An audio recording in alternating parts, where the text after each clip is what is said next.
Il campionato del Padova all'inizio è stato un po' così, dove potevamo sicuramente fare meglio. Quindi c'è quello rimpianto, quel rammarico che nella prima parte della stagione non giocavamo bene. Poi con l'arrivo di Mister Pilon ci ha dato una carica in più, dove abbiamo fatto sempre bene e quindi ora siamo lì, sappiamo che è difficile, sono 5 punti in 3 partite. Sappiamo che è difficile, però lotteremo fino alla fine per raggiungere questo primo obiettivo.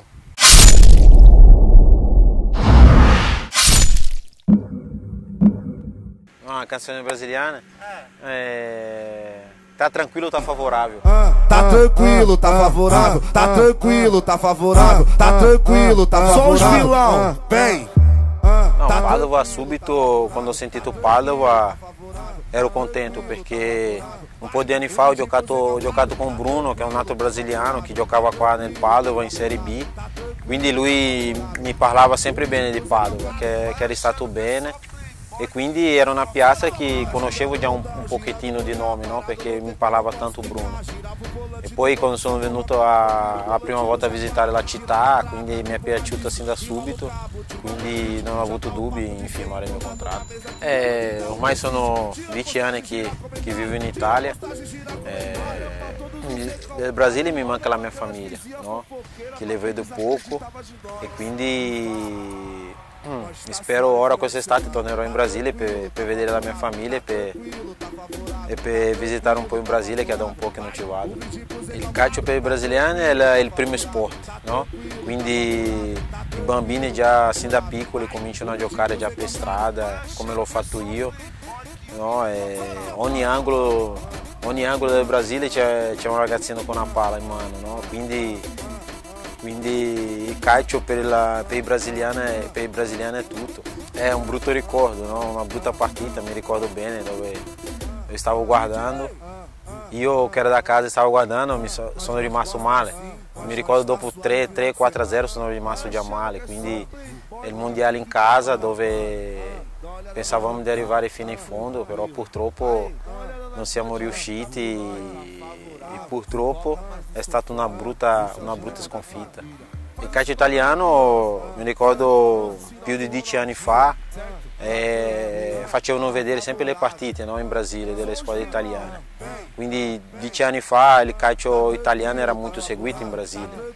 Ora io penso un po' di meno perché non ci sono più i campioni di prima, quindi io penso che i brasiliani ora seguono più il calcio spagnolo. Sì, dopo un anno mi sono trovato benissimo, strutture belle, quindi persone belle, persone brave e quindi mi trovo benissimo, spero di continuare.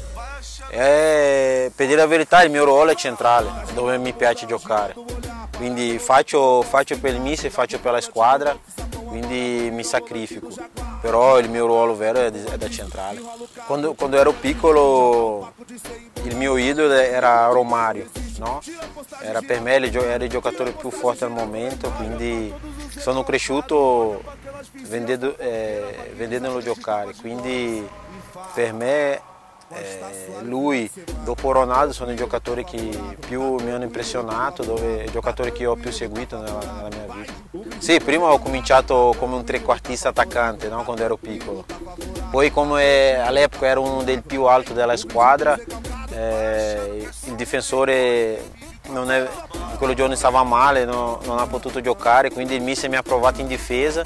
Io ho giocato bene, poi dopo lì non sono più uscito. Poi quando sono andato a 13 anni, età di 13 anni, la prima volta sono uscito di casa, no? Avevo 13 anni, sono andato a Rio a giocare, nel Vasco da Gama. Quando sono arrivato lì ho cominciato a pensare che potevo diventare un calciatore professionista. Quindi ho fatto 3 anni lì, poi 2 anni a Salvador, poi sono venuto in Italia. Quindi ma io penso già nell'età di 13 anni, quando sono andato via di casa a vivere da solo, quindi lì ho già cominciato a pensare dove potevo diventare un calciatore.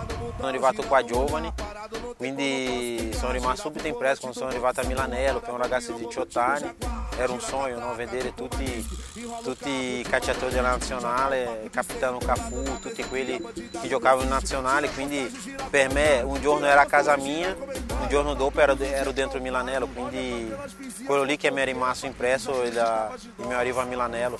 Tra 10 anni io penso di stare a casa mia e farò senz'altro fra 10 anni qualcos'altro, perché non penso che starò ancora giocando fra 10 anni. Dopo, quando finirò di giocare, proverò a rimanere nel mondo del calcio, perché non è semplice rimanere nel mondo del calcio, però proverò. Allenatore non penso, però come procuratore, collaboratore, qualcosa così, penso che farò dopo che smetterò di giocare.